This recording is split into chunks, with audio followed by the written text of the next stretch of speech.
पूर्ण भी रहेगा क्योंकि आर्थिक चुनौतियों से जूझ रही है सरकार को कई हल भी सामने रखने हैं।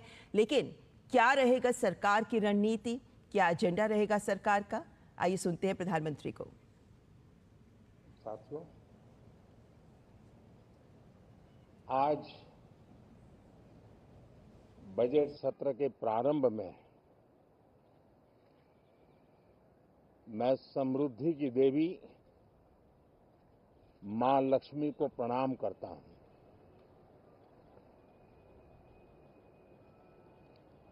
और ऐसे अवसर पर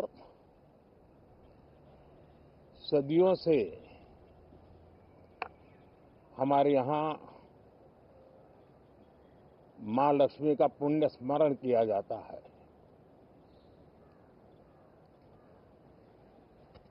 सिद्धि बुद्धि प्रदे देवी, सिद्धि बुद्धि प्रदे देवी, भुक्ति मुक्ति प्रदायिनी, भुक्ति मुक्ति प्रदायिनी, मंत्र मूर्ते सदा देवी, मंत्र मूर्ते सदा देवी, महालक्ष्मी नमोस्तुते, महालक्ष्मी नमोस्तुते। मां लक्ष्मी हमें सिद्धि और विवेक देती है, समृद्धि और कल्याण भी देती है। मैं मां लक्ष्मी से प्रार्थना करता हूं कि देश के हर गरीब एवं मध्यम वर्ग समुदाय पर मां लक्ष्मी की विशेष कृपा रहे। साथियों, हमारे गणतंत्र के 75 वर्ष पूरे हुए हैं।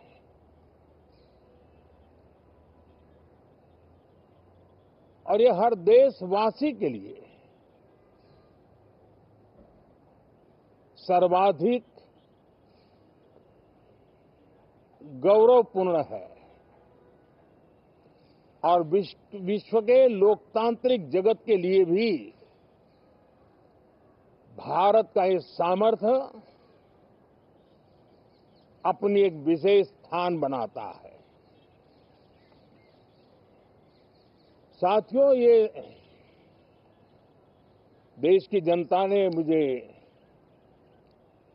तीसरी बार ये दायित्व दिया है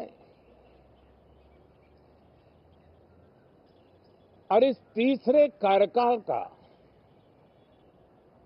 ये पहला पूर्ण बजट है।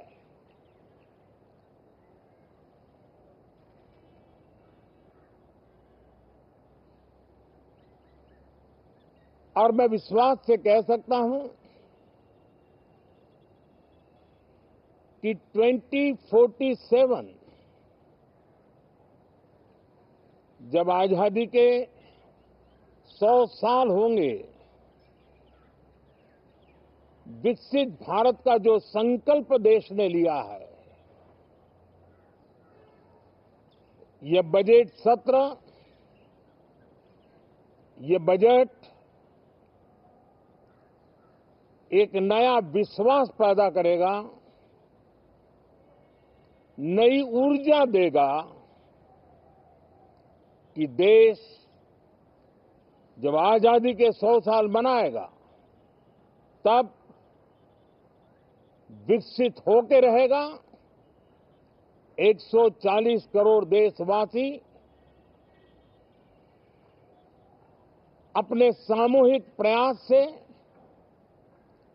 इस संकल्प को परिपूर्ण करेंगे। तीसरे टर्म में हम मिशन मोड में देश को सर्वांगीण विकास की दिशा में, चाहे वो भौगोलिक रूप से हो, सामाजिक रूप से हो या आर्थिक भिन्न भिन्न स्तर के संदर्भ में हो, हम सर्वांगीण विकास के संकल्प को लेकर के मिशन मोड में आगे बढ़ते जा रहे हैं। इनोवेशन, इंक्लूजन और इन्वेस्टमेंट, ये लगातार हमारे आर्थिक गतिविधि के रोड मैप का आधार रहा है। इस सत्र में हमेशा की तरह कई ऐतिहासिक बिल पर सदन को चर्चा होगी और व्यापक मंथन के साथ वो राष्ट्र की ताकत बढ़ाने का काम करने वाला कानून बनेंगे। विशेषकर नारी शक्ति के गौरव को पुनः प्रस्थापित करना, पंथ संप्रदाय के भेद से मुक्त होकर के हर नारी को सम्मानपूर्ण जीवन मिले, उसको भी समान अधिकार मिले, उस दिशा में इस सत्र में कई महत्वपूर्ण निर्णय लिए जाएंगे। Reform, perform and transform. जब विकास की तेज गति को प्राप्त करना होता है तो सबसे ज्यादा बल रिफॉर्म पर रहता है। राज्य और केंद्र सरकार ने मिलकर के परफॉर्म करना होता है और जन भागीदारी से हम ट्रांसफॉर्मेशन देख सकते हैं। हमारा युवा देश है, युवा शक्ति है और आज जो 20-25 साल की आयु के नौजवान है, जब वो 45-50 साल के होंगे तब वो विकसित भारत का सबसे बड़े बेनिफिशियरी होने वाले हैं। उम्र के उस पड़ाव पे होंगे, नीति निर्धारण की व्यवस्थाओं में उस जगह पे बैठे होंगे कि वे गर्व के साथ आजादी के बाद जो शताब्दी शुरू होगी, एक विकसित भारत के साथ आगे बढ़ेंगे। और इसलिए ये विकसित भारत के संकल्प की पूर्ति का प्रयास, ये अथाग मेहनत आज जो हमारे टीनेजर्स हैं, हमारी युवा पीढ़ी है, उनके लिए ये एक बहुत बड़ा तोहफा बनने वाली है। जो लोग 1930 में, 42 में आजादी के जंग में जुट गए थे, पूरी देश की युवा पीढ़ी खप गई थी आजादी के जंग में, और उसके फल 25 साल के बाद जो पीढ़ी आई उसको नसीब हुए। उस जंग में जो नौजवान थे उनको नसीब हुए। आजादी के पूर्व के वो 25 साल आजादी के जश्न मनाने का अवसर बना। वैसे ही ये 25 वर्ष समृद्ध भारत, विकसित भारत, ये संकल्प से सिद्धि और सिद्धि से शिखर तक पहुंचने का देशवासियों का इरादा। और इसलिए इस बजट सत्र में सभी सांसद विकसित भारत को मजबूती देने के लिए अपना योगदान देंगे।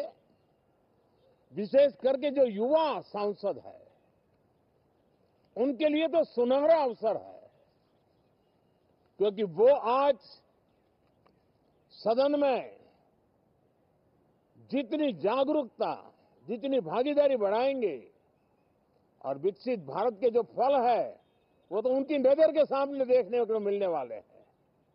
और इसलिए युवा सांसदों के लिए एक अनमोल अवसर है। साथियों, मैं आशा करता हूं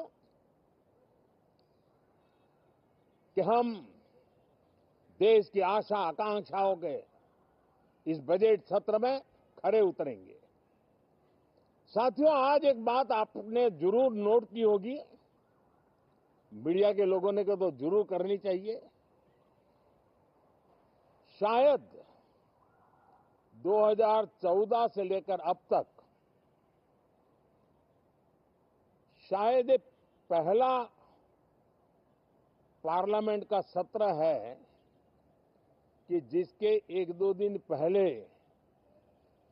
कोई विदेशी चिंगारी नहीं प्रगटी है, विदेश में से आग लगाने की कोशिश रही हुई है।